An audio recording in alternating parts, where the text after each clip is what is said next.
The first sound was metal on metal, a sharp crack, then another. Maya didn't jump, she just paused, brush hovering in the air, like a surgeon stopping mid-cut. In the quiet of the warehouse, every noise had a weight. She listened. A lock didn't crack unless someone wanted it to. Maya set her brush down gently and wiped her fingers on a soft cotton cloth. The air smelled like old wood, dust, and solvent, the kind of smell most people called dirty. To Maya, it smelled like time. In front of her sat a chair that looked like trash to anyone who didn't know. The legs were scuffed, the velvet was torn. One arm was missing its carved detail. The seat springs groaned if you touched it wrong. But under the grime, there was gold leaf, real gold leaf. And under the peeling paint, there were tiny hand-carved roses and a crest that had been hidden on purpose. 17th century, French, royal. Maya leaned closer and used a small tool to lift a thin layer of dirt from the corner, revealing a line so clean it made her chest feel calm. She had been working for hours, silent and steady, letting the chair become itself again. Then the warehouse door slammed open. Cold light poured in from outside. Voices followed. "Oh my God!" Elena's voice hit the room like perfume in a closed car. "It smells like a dead library in here." Chloe came in right behind her, designer sunglasses still on like she needed protection from the air. She covered her nose with her sleeve. "Maya," Chloe said, laughing, "you're still playing in garbage?" Maya didn't turn. She kept her eyes on the chair. Elena's heels clicked on the concrete floor as she walked closer. "Do you know how embarrassing this is? This hoarder cave? This is on our property." Maya finally looked up. Her face was calm. Not scared, not angry, just present. "You should not have broken my lock." Maya learned early that some families only see what they want. In their house, Chloe was the bright one, the one people noticed, the one people photographed, the one Elena introduced with pride. "This is my daughter," Elena would say at parties, hand on Chloe's shoulder like she was presenting a trophy. And then, after a small pause, like remembering an extra item on a list, "And this is Maya." No warmth, no story, no pride. Just a name. Maya was her father's daughter from her before life. That's what Elena called it. Like Maya was a leftover box shoved into the attic and forgotten until someone needed space. Chloe got the best of everything. Chloe got a new phone when hers had a scratch. Chloe got a car for her birthday, and another one because the color didn't suit her. Chloe got parties planned by professionals with flowers that matched her dress. Maya got hand-me-down furniture and, "You're so low maintenance, honey." That phrase sounded kind until you realized what it meant. It meant, "We don't want to bother with you." When Maya was 13, she found an old jewelry box in the garage. The hinges were broken, the velvet inside was stained. Everyone else walked past it like it didn't exist. Maya brought it to her room. She watched videos, she read books, she learned how to sand wood without killing the grain, how to replace lining, how to polish without removing history. When she fixed the box, it looked alive again. Not new, not fake, just restored. That feeling hit Maya's chest in a way nothing else did. Broken things didn't scream at her. They didn't compare her to Chloe. They didn't roll her eyes when she spoke. Broken things were honest, and if she treated them with patience, they became beautiful again. By 16, Maya was restoring furniture she found in dumpsters. She'd drag it into the warehouse on the edge of the family property, an old storage building no one used anymore. Elena called it that dusty shed. Maya called it quiet. She started selling small pieces online, nothing big, just enough to buy better tools, better gloves, better wood filler, better brushes. Her father barely noticed. "Just don't make a mess," he'd say, distracted, always tired. "Your stepmother hates mess." Elena noticed only when it suited her. Once, she walked into Maya's room and saw an antique mirror frame Maya had restored, gold leaf, delicate carving. Elena's eyes lit up. "Oh, that's gorgeous," she said, reaching for it. Maya stepped in front of it. "It's already sold." Elena's smile froze. "To who?" Maya's voice kept polite. "A client." Elena's eyes narrowed like client was an insult. "Well, don't get ideas. This isn't a real career." Maya didn't argue. She never argued. She just kept working, because while Elena and Chloe were loud, Maya was building something silent. By her early 20s, Maya had learned a different world existed, one where people paid real money for history, not trends, where museums fought to acquire pieces, where collectors wanted restoration so perfect it looked invisible. Maya built a reputation under a name no one in her family would recognize. She didn't post selfies, she didn't chase fame, she didn't need applause. Her work spoke for her. Sometimes she would get phone calls that sounded unreal in the dusty warehouse. "Maya," a calm voice would say, "the curator from Vienna approved your estimate." Or, "The private collection in Doha wants you on site. Business class is arranged." Once, she restored a small writing desk that had belonged to someone famous enough to be in textbooks. When she finished, the client sent a message with no emojis, no excitement, just a number. A number that could buy Elena's entire house twice.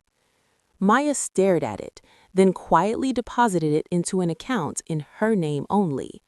A hidden account, a safe account, an account she never spoke about. At family dinners, Chloe would rant about her brand deals and how she was basically working with luxury now. Elena would sigh dramatically about how hard things are and how expensive life has gotten. And Maya would sit there, calm, eating her food, listening, because she knew something they didn't.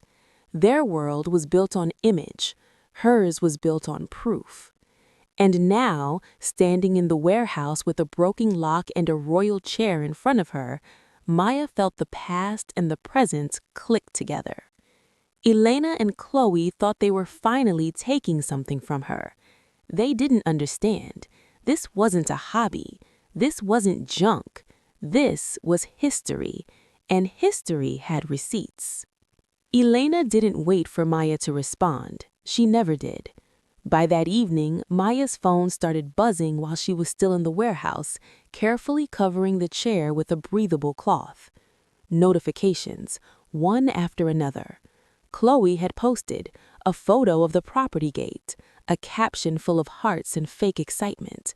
So excited to announce the future site of Aurora Heights condos, a fresh start. Maya stared at the screen. Aurora Heights. They already had a name. Within minutes, comments poured in.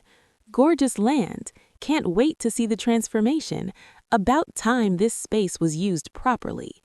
Used properly. Maya locked her phone and went back to work. Panic had never helped anything. Panic broke hands. Panic caused mistakes. Later that night, an email arrived. Not a message, a list from Elena. Subject, warehouse clearance instructions. The tone was cold and official, like Elena was pretending to be a businesswoman again. The list had bullet points. Remove all items within 24 hours. Dispose of unsellable materials. Cut down trees blocking the south entrance. Clear the greenhouse clutter. Level the ground near the back wall. Maya read the words twice. Greenhouse clutter. Her jaw tightened.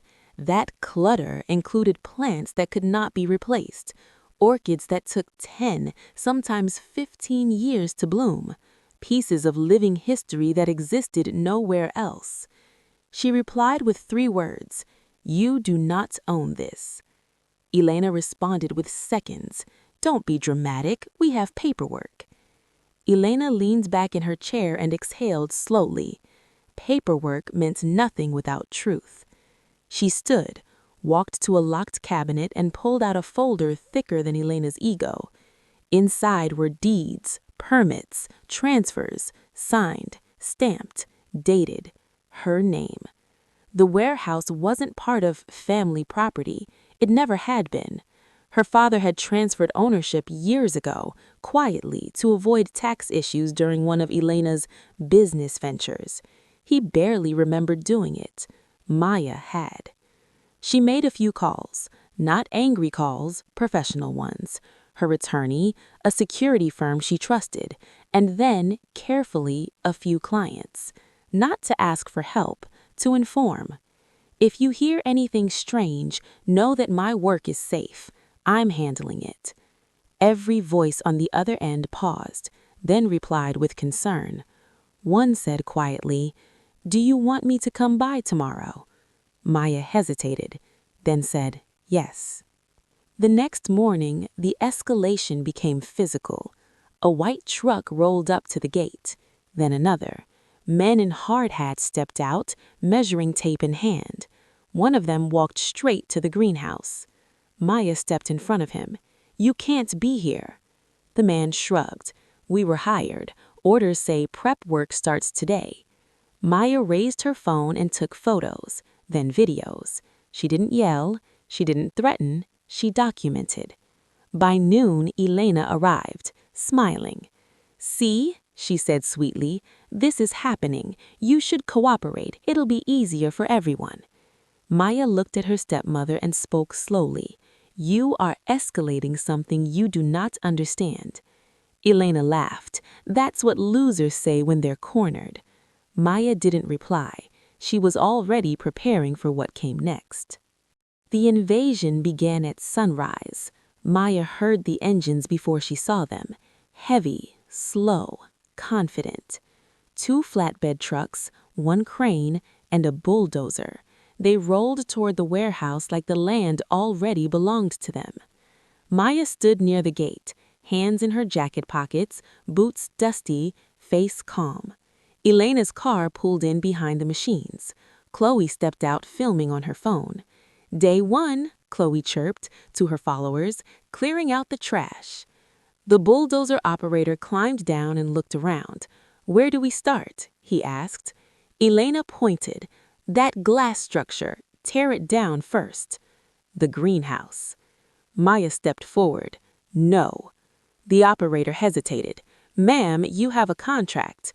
Maya looked him in the eye. "You don't have permission." Elena rolled her eyes. "Ignore her. She doesn't own anything here." Maya pulled out a document and held it up. "I do." The operator squinted. "Is that—" Elena snapped. "She's bluffing."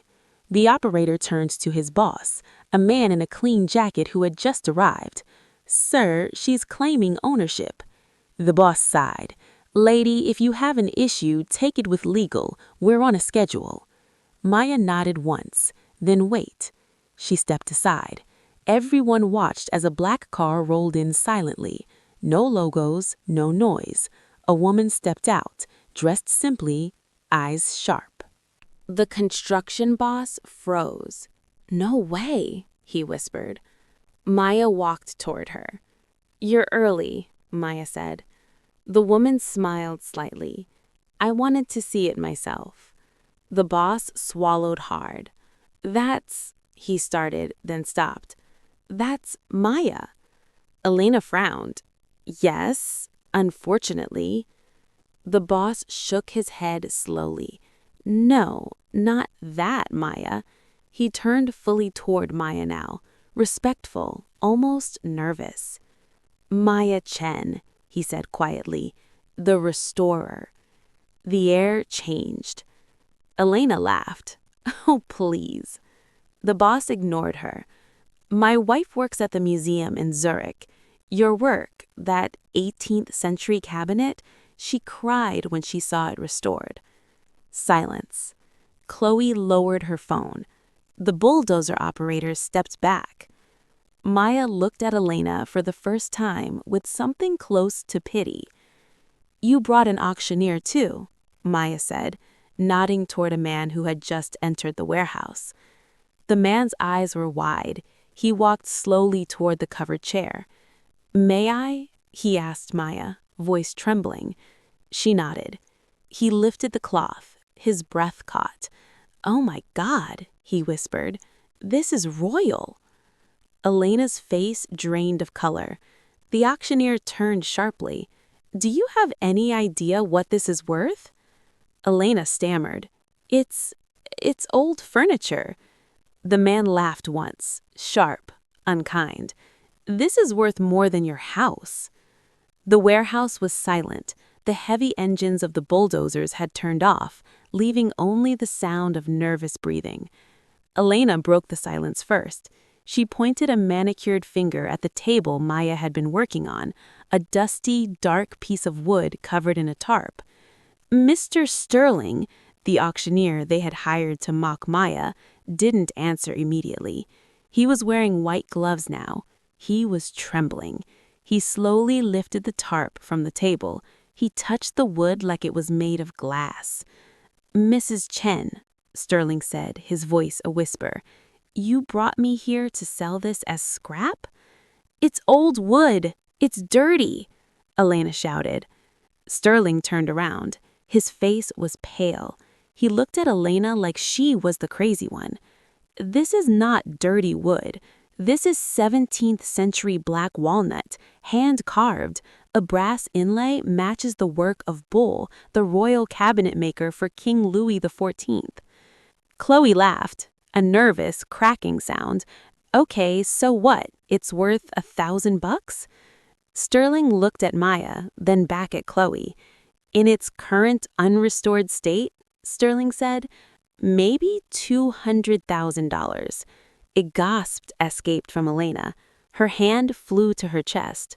But, Sterling continued, looking at Maya with deep respect, and this table is going to auction for $2.5 million, minimum. $2.5 million. The number hung in the air. Elena's legs gave out. She grabbed a shelf to steady herself. That's a lie, Elena whispered. It is not, said a deep voice. It was the developer, the man in the suit who was supposed to build the condos. He was looking at his tablet, scrolling furiously. I just pulled the updated land registry. His face was angry, but not at Maya. He glared at Elena.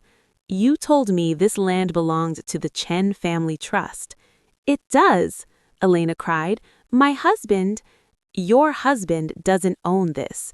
The deed was transferred 5 years ago to a holding company called Golden Patina LLC. He turned to Maya. Are you the owner of Golden Patina LLC? Maya didn't shout. She didn't brag. She simply reached into her back pocket, pulled out her wallet, and showed him a business card. Maya Chen, CEO, Golden Patina. The developer slammed his tablet shut. He told Elena, we are done here. You tried to sell me land you don't own. My lawyers will be contacting you for breach of contract and fraud. Elena looked around wildly. The construction crew was packing up. The auctioneer was bowing to Maya. The developer was leaving. But we need the money, Elena whispered, the truth finally slipping out. The bank, the loans. Maya stepped forward. The sound of her boots on the concrete was the only sound in the room. I know, Maya said softly. Elena looked up, tears of panic in her eyes. You know? I know you haven't paid the mortgage on the main house in 6 months, Maya said calmly. I know Chloe's credit cards are maxed out. I know you were selling my workshop not to build condos, but to pay your debts. Chloe started crying. We're going to lose everything. Maya looked at them. For years, they had looked at her with disgust. They had called her dirty. They had called her a failure. You looked at my work and saw trash because you only know how to look at the surface. You never learned to see the value inside. Sirens sounded in the distance. Police cars pulled in calmly.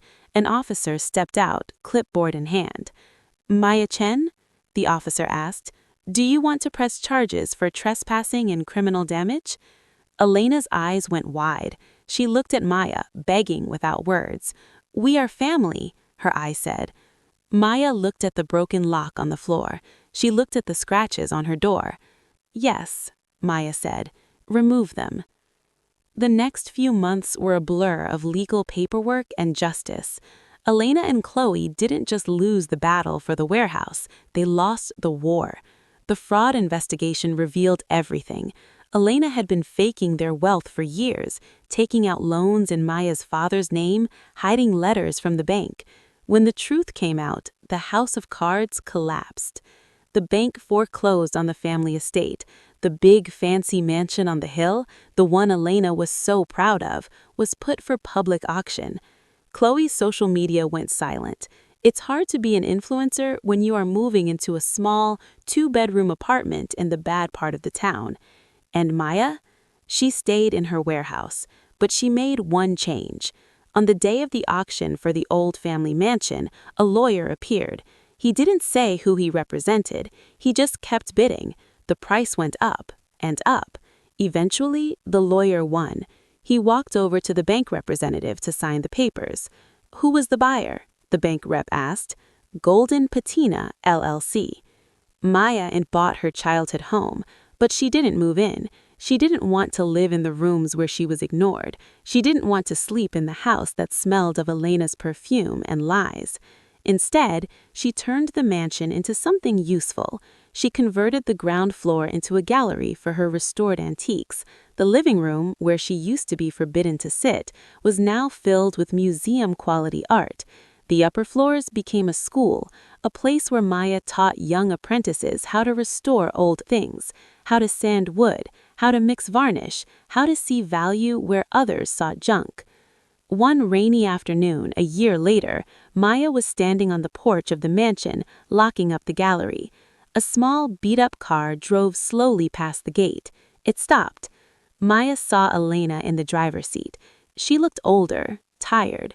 She was staring at the house she used to own, the house she lost because of her greed. Elena saw Maya standing there. She saw the Chen Restoration Academy sign hanging proudly on the gate. For a moment, their eyes locked.